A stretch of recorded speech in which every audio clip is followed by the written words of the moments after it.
இந்த சமூகம் போராடுவதற்காக பிறந்த சமூகம் என்று அடிக்கடி நாம் பேசும்போது சொல்லக்கூடிய நிலையில் இந்த சமூகம் இருக்கிறது. ஏன் அப்படி சொல்கிறேன் என்று சொன்னால், இந்த சமூகத்துடைய வாழ்வாதாரம் விவசாயம். இந்த சமூக மக்கள் விவசாயத்தை தவிர வேறு ஒன்றும் தெரியாது.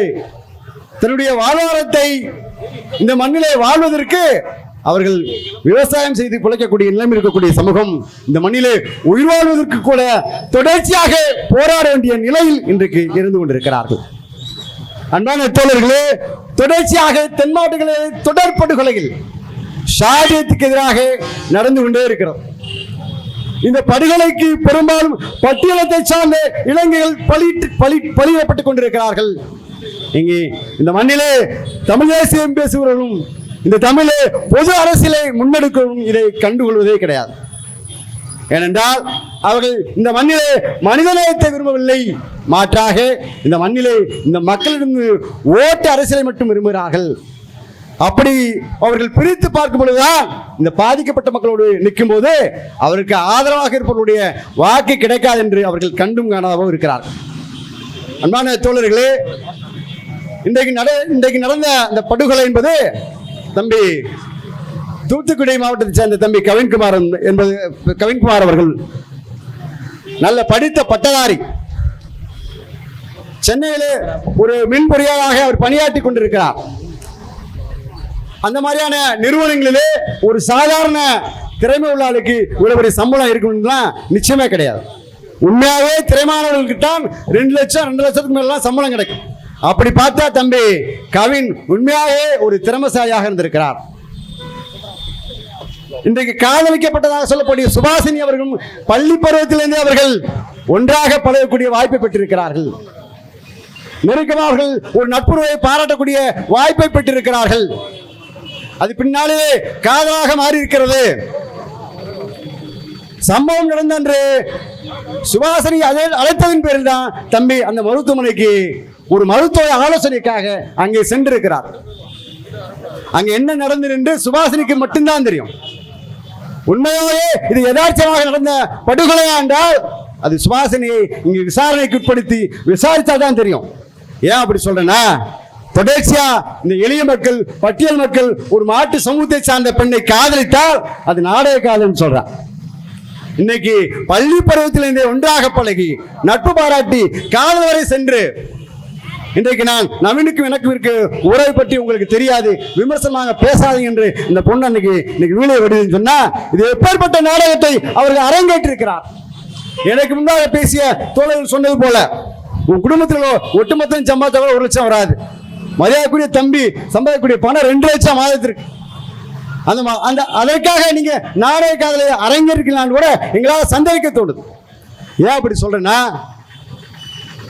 இந்த நேரத்தில் நம்ம உடுமலை சங்கரையும் கௌசல்யாவும் நினைவூட்ட கடமைப்பட்டிருக்கிறேன்.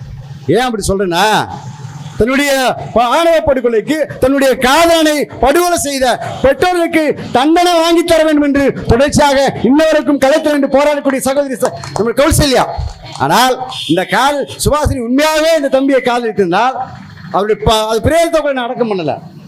தன்னுடைய தாயும் தந்தையும் காப்பாற்றுவதற்காக எங்களோடு இந்த ஒரு நட்பு மட்டும்தான் காதல் என்று எவ்வளவு பெரிய நாடகத்தை அவர் இங்கே அரங்கேற்ற சொன்னா காதலை கொச்சப்படுத்துவதாக இந்த சுபாசினி அவர்கள் நடந்து கொண்டிருக்கிறார்கள். நான் சுட்டிக்காட்ட கடமைப்பட்டிருக்கிறேன். அன்பான தோழர்களே, தொடர்ச்சியாக தென் மாவட்டத்திலே ஆணவ படுகொலை நடந்து கொண்டிருக்கிறது. தம்பி உடுமலை சங்கர் படுகொலைக்கும் இதற்கு பெரிய வித்தியாசம் இல்லை. உடுமலை சங்கர் அவர்களை நடி வீதியிலே துள்ள துடிக்க வெட்டி கொண்டார்கள். தம்பியை வீட்டுக்கு அழைச்சிட்டு போய் வெட்டிட்டான், அவ்வளவுதான். அதுக்கு பெருசா வித்தியாசம் இல்ல. வீட்டுக்கு அழைச்சிட்டு போய் விளையாப்பொடியிலே கண்ணினை தூவி வெட்டுமளவிற்கு சாதி வரி அந்த சுசித் என்ற இளைஞனுக்கு இருக்குன்னு சொன்னா தென் மாவட்டத்தில் இருக்கக்கூடிய காவல்துறை என்ன பண்ணிக்கிட்டு இருக்காங்க? சமூக வலைதளங்களை பார்க்கிறோம். அந்த படுகொலை செய்யப்பட்ட சுஜித் அவர்கள் அதனுடைய ஆயுதங்களோடு இருக்கக்கூடிய புகைப்படங்கள் பகைப்பட்டுக் கொண்டிருக்கிறது. அப்படி என்றால் தன்னுடைய தாயும் தந்தையும் காவல்துறையிலே பணிபுரிவதா அதை பின்புலமாக பயன்படுத்தி மிகப்பெரிய குற்றச்செயலிலே ஈடுபட்டிருக்கிறார் என்று எங்களால் சந்தேகிக்கப்படுகிறது. இந்த கொலையில மிகப்பெரிய ஒரு கூட்டு சதி இருக்குன்னு கூட நம்ம நினைக்கலாம். ஏன் அப்படி சொல்றேன்னா, ஒருவரால் அந்த இளைஞரை வெட்டியிருக்க முடியாது. இது ஒருவர் செய்த கொலை போல் தெரியவில்லை. இங்க கூட்டாக ஒரு கொலைக்கு மாரடிக்க கூட்டத்தை அவரை பயன்படுத்தி இந்த கொலையை செஞ்சிருக்காங்க. நாங்க குற்றம் சாட்டுறோம். இந்த கொலை படுகொலை தொடர்ச்சியாக நடப்பதற்கு இங்க சிறு சிறு குழுக்களாக இருக்கக்கூடிய சாதி சங்கங்கள், சாதி அமைப்புகள் தான் காரணம் என்று நாங்கள் மருதநாட்டு மக்கள் கட்சி ஒரு குற்றமாக வைக்கிறோம். ஏன்னு சொன்னா இங்க சாதி சங்கங்கள் வச்சு நடத்துறவன் பொருளாதாரத்தில் பெரிய லெவல்ல இருக்கக்கூடியவங்க எல்லாம் ஒரு சாதி சங்கத்தை வச்சுக்கிறாங்க. தன்னை ஆண்டபுரம் என்று சொல்லிக்கிறார்கள், குடிப்பெருமையை பேசுகிறார்கள். அவர்கள் குடிப்பெருமையை பேசினால்தான் இளைஞர்கள் நம்மோடு அணி அணியாய் திரவாள் என்று இதை தொடர்ச்சியாக பேசுறான். அவனை ஊக்குவிக்கிறான், படுகொலைக்கு ஆதரவாக நிற்கிறான். இப்போனாலதான் இந்த ஆவணக்குழுகளை தடுக்க முடியாமல் இங்கே நாம் நிற்க வேண்டியிருக்கிறோம். இன்னும் மேல் போய் சொல்லணும்னு சொன்னா, ஒரு தனியார் தொலைக்காட்சியில பல லட்சம் பேர் பார்க்கக்கூடிய ஒரு தொலைக்காட்சிகளில் நான் காதல் செய்தா, மாட்டு பொண்ணை காதல் செய்தா நான் வெட்டுவேன் என்று பகிரங்கமாக ஒருத்தன் பேச முடியும் என்று சொன்னார். தமிழ்நாட்டு சட்ட ஒழுங்கு எந்த நிலைமையில் இருக்கு என்று நம்ம எல்லோரும் எண்ணி பார்க்க வேண்டியது. அவன் பல லட்சம் பேர் பார்க்கிறான். தனியார் தொலைக்காட்சியில ஒரு நேர்காணல் நடக்குது, ஒரு விவாதம் நடக்குது. அந்த விவாதத்தில் என் வீட்டு பொண்ண ஒரு பட்டியல் சமூகத்தை சார்ந்த இளைஞன் காதல் செய்தால் அவனை வெட்டுவோம் என்று செல்லக்கூடிய மனநிலையில் இன்ற இளைஞர்கள் இருக்கான்னு சொன்னா, தமிழ்நாட்டு சட்ட ஒழுங்கை பாதுகாக்கக்கூடிய தமிழக அரசு பாதுகாக்க தவறிவிட்டது என்பதை நான் மிகப்பெரிய குற்றச்சாட்டா வைக்கிறேன். ஏன் அப்படி சொல்றேன்னா, கிட்டத்தட்ட ஒரு 13 விடுதலை சங்கங்களுக்கு பிறகு கிட்டத்தட்ட எத்தனையோ சம்பவங்களை சொல்லலாம். இதை தடுத்துறதுக்கு தமிழ்நாட்டு அரசு பட்டியல் சமூகத்தை சார்ந்த எளிய மக்கள் பொதுவாக சிந்திக்கக்கூடிய அத்தனை பேர் வலியுறுத்திட்டே இருக்காங்க. இதை அவர் செவிசாய்த்ததாக தெரியவே இல்லை. அன்பான தோழர்களே, இந்த படுகொலையை தடுத்து நிறுத்தாக வேண்டும் என்று சொன்னால் இந்த மக்கள், வெகுஜன மக்கள் இதை கண்டு புரிய வேண்டும். ஆணவ படுகொலைக்கு எதிராக இன்னைக்கு ஜனநாயக சக்திகள் ஒன்று சேர்ந்து போராட்ட களத்தில் நிற்கணும்னு சொன்னா அது உனக்கும் சேர்த்துதான். ஆணவ படுகொலைன்னா ஒரு சாதி மாட்டு சாதிய காதலிச்சா மட்டும் இல்ல, ஒரே சாதிக்கு இல்ல, பொருளாதாரத்தில் உயர்ந்தா இருக்கிறேன், பொருளாதாரத்தை கம்மியா இருக்கிற காதலிச்சாலும் வெட்டியான், அதுவும் ஆணவ படுகொலை தான். உனக்கு சேர்த்துதான் இந்த ஆணவ படுகொலைக்கு சட்டத்தை ஏற்ற வேண்டும் என்று நாங்கள் போராடி கொண்டிருக்கிறோம். இதை நீங்க புரிஞ்சுக்கணும். இதை புரிஞ்சுக்கணும். ஏதோ ஒரு பட்டியல் சமூகத்தை சார்ந்த இளைஞன் படுகொலை செய்யப்பட்டால் அவர்கள் அதற்காக போராடுகிறார்கள் என்று நீங்கள் வேடிக்கை பார்ப்பது உங்களே நீங்கள் ஏமாற்றிக் கொள்வதற்கு சமம். இதை நாங்கள் உங்களை நினைவூட்ட கடமைப்பட்டிருக்கிறோம். தொடர்ச்சியாக நடக்கக்கூடிய இந்த படுகொலையை தடுக்கிற காவல்துறை ஏன் மெத்தனம் காட்டுதுன்னா, காவல்துறை தன்னுடைய வேலை செய்யறதில்ல. ஒவ்வொரு காவல் நிலையம் இன்றைக்கு ஒரு இலவசப்படக்கூடிய அலுவலமாக, ஒரு கஞ்சி நடத்தக்கூடிய ஒரு அலுவலமாகத்தான் நம்ம பார்க்க முடியும். இங்க மதுரையில கூட நிறைய காவல் நிலையத்தை சுட்டி காட்டலாம். நாங்க இருக்க போய் ஒத்தக்கடை காவல் நிலையம் ரியல் எஸ்டேட் தான். நீங்க ஏதாவது லேண்ட் வாங்கினா நேரம் அங்க போயிடலாம். அவங்க ஒரு கட்டமைப்பு பண்ணி உங்களுக்கு வாங்கி கொடுக்குறாங்க. அந்த அளவுக்கு ஒவ்வொரு காவல்துறையும் காவல்துறையுடைய காவல் பணியில் சேரும் பொழுது அவர்கள் என்ன பயிற்சி எடுத்தார்கள் என்று தெரியவில்லை. இந்த மக்களை ஏமாற்றி கட்ட பஞ்சாயத்து செய்து அவர்களிடம் பணம் பறிப்பதற்கு கற்றுக் கொண்டிருக்கிறார்கள். இங்கே படுகொலை செய்யப்பட்ட தம்பி கவினுடைய தந்தையார் சொல்றார், சந்திரசேகர், அதை நமக்கு பாராட்ட வேண்டியிருக்கிறது. எனக்கு பொருளாதாரம் முக்கியமில்லை, பணம் முக்கியமில்லை, எனக்கு நீதிதான் வேண்டும் என்று இங்கே இருவாய களத்தில் என்றார் சந்திரசேகர் அவர். அவனிடம் நாங்கள் பொருளாதாரத்தில் ஒன்று சலிச்சவன் இல்லைன்னு பேசுறார். அவர் கேட்கக்கூடிய ஒவ்வொரு வார்த்தைக்கும் தமிழ்நாட்டில் எவன்றையும் பதில் இல்லை.